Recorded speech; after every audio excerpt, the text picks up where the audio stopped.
que a nossa preocupação é que eles passem do vestibular, tenham uma profissão, tenham uma família, ganhem bem, compre tudo que acha que é importante para uma casa ter, e pronto. Paga os impostos, etc. Tal, vote, etc, etc. Como é que vem então o professor dizer que a preocupação da escola é com a felicidade dos alunos?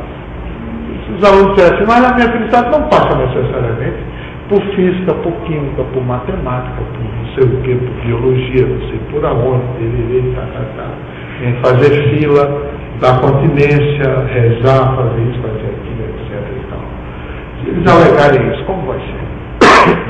E eu me lembro que nesse dia eu tinha levado umas referências do Japão, onde sei que o governo japonês estava repensando o modelo de educação, porque as crianças dos meninos estavam se suicidando.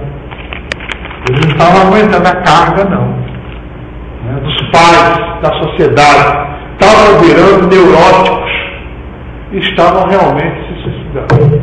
E eu fui levar essas coisas para lá, para ilustrar um pouco o meu ponto de vista. E, pelo visto, me dei mal. Porque o que eles queriam era exatamente isso. Eles queriam uma educação voltada efetivamente para a formação de verdadeiras máquinas pensantes, pessoas destituídas de toda e qualquer sensibilidade, de toda e qualquer consciência de direitos, de cidadania, de tudo. O que eles queriam eram realmente, como eles chamam, né, vencedores, campeões invictos, que pudessem realmente estar no pódio, dizendo que são os primeiros em tudo, os primeiros nisso, primeiros naquilo, primeiro não sei o quê. E aí eu me lembrei de um filósofo brasileiro, está vivo ainda, que escreveu um texto chamado Currículo Mortis. Isso sim.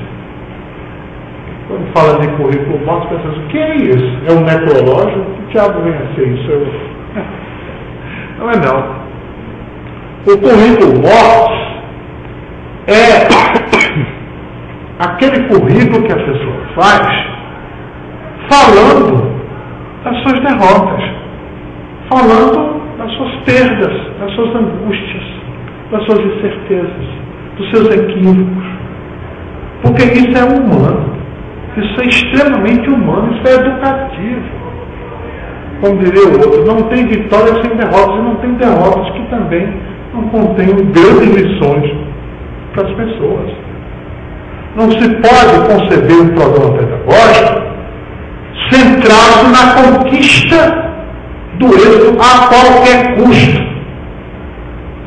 Isso é realmente uma monstruosidade. Um crime de lesa personalidade, de lesa humanidade. É importante reconhecer as nossas fraquezas, os nossos limites, as nossas dúvidas. Quem não tem dúvida? Todo mundo tem dúvida. A gente faz as coisas, mas a gente tem dúvida de que talvez pudesse ser feito de outra maneira. Poderia ser feito de uma outra forma, poderia ter seguido outro caminho. Todos temos hesitações. Viver não é fácil, dizia o outro, viver é muito perigoso. Precisa ter coragem para viver. Porque não está escrito em nenhum canto que você deve seguir sempre por esse caminho, não. Antes tivesse. Nós temos que realmente inventar muitas vezes os caminhos. E é sair. E arriscar. Para ver se realmente está certo. Mas não tem nada garantido lá no fim que vai realmente dar tudo certo. Não tem não. Sobretudo num mundo como esse de hoje. Isso é um mundo muito complicado. As coisas estão mudando muito rapidamente. Então, quem pode dizer que tem a fórmula certa? Eu fico realmente pasmo quando eu vejo esses educadores, esses palestrantes dizendo que tem uma fórmula. Eu fico pasmo. É muita coragem o cara de pau chegar num auditório como esse, cheio de gente, para dizer assim, eu tenho a fórmula. Tenho. Compre meu livro. Custa R$20, R$30, R$40. Porque eu tenho a fórmula de como educar, de como fazer ser feliz, satisfeito, vitorioso, vencedor. É muita cara de pau com uma pessoa como essa, né? Porque o mundo de hoje está mais para dúvidas, perplexidades, do que realmente para certezas. Quem é que pode dizer que tem tantas certezas assim, a ponto de vendê-las em público? Pais e mães angustiados, buscando realmente um norte, realmente para os filhos. Realmente são verdadeiros vendedores de fumaça, né? O homem antigamente falava, o homem fala mais do que o homem da cobra, o homem da cobra. Mas, coitado, o homem da cobra queria vender umas drogas lá, salvador, milagrosas, coitado, ele nem tem essa culpa toda. Pior ainda, são esses bem-falantes de salão que chegam com um aparato de mídia, de propaganda, de publicidade, dizendo que tem realmente ali, de fato, a saída, o caminho para resolver os problemas familiares, conjugais, os problemas da juventude, e etc, etc, etc. São realmente os mistificadores, né? São os sabichões, entre aspas, né? Aqueles que vão passar a perna em todo mundo, efetivamente. Mas isso tudo se coloca no mundo que, de fato, é um mundo em mutação. Acho que nós estamos vivendo uma época aonde você não tem o velho não se foi ainda, pelo contrário, ele permanece, não é?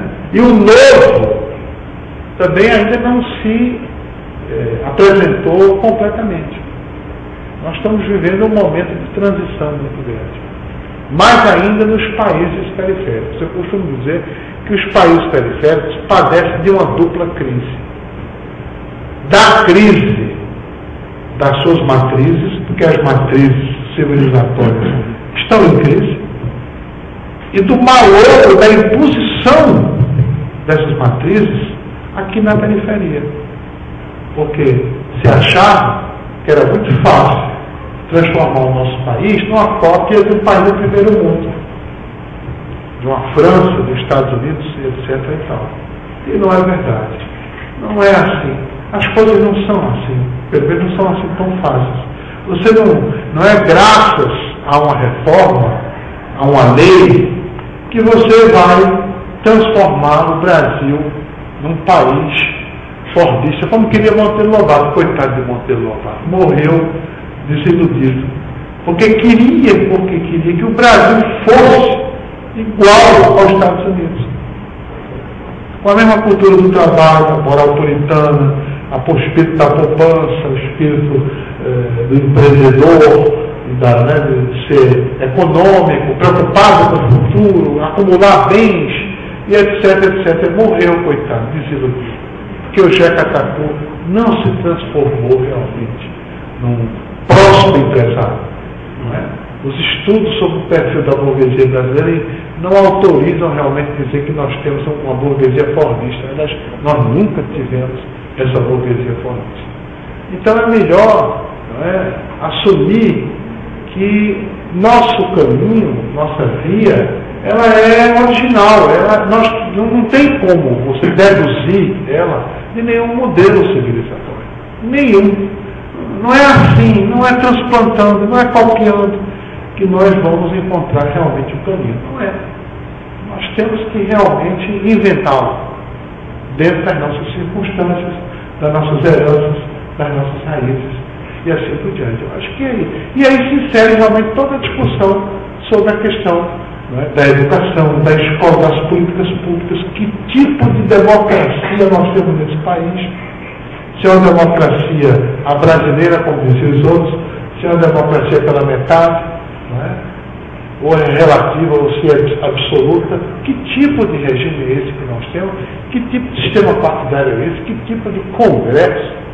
Outro dia o jornal estava chamando o congresso de congresso liliputiano, fazendo referência àquela cidade de Gulgulida, que era uma cidade de anões. Ele tornou-se um gigante porque descobriu um país de anões, chamado Liliput. E os jornais chamavam o congresso de liliputiano. E chamavam por causa dos nordestinos. Sempre os nordestinos, né? Sempre os nordestinos. Pelo visto, os nordestinos são a desgraça dessa nação.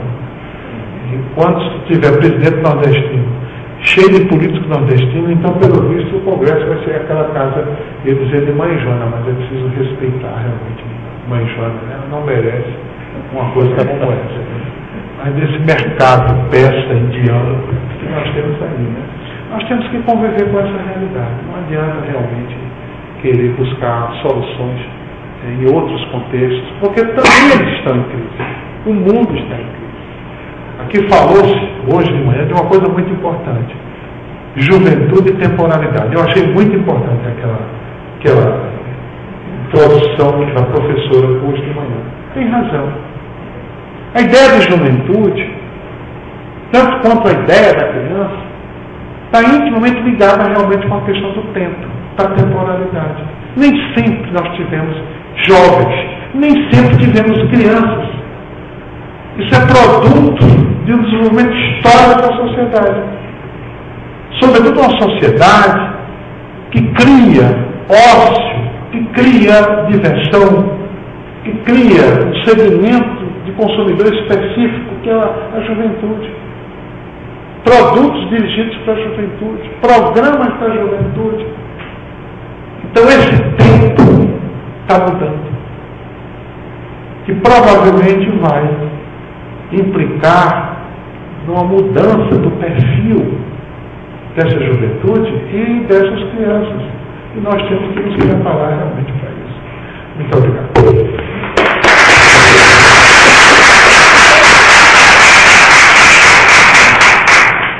Obrigado, Zaidan.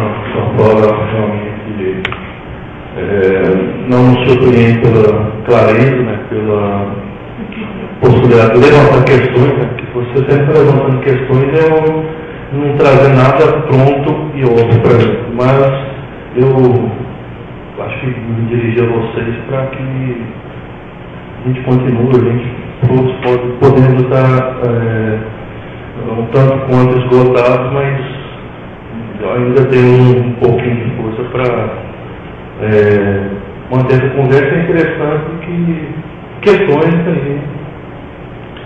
Fique à vontade. Fique à vontade. Debate, acho importante que realmente vai fechar muito bem no dia de tantas falas interessantes, né, e muito satisfatórias, e acho que é bom passar para vocês. Não, fala o microfone para a questão da gravação.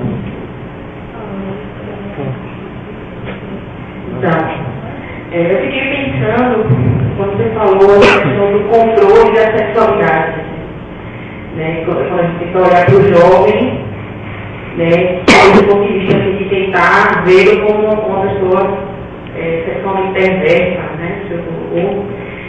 E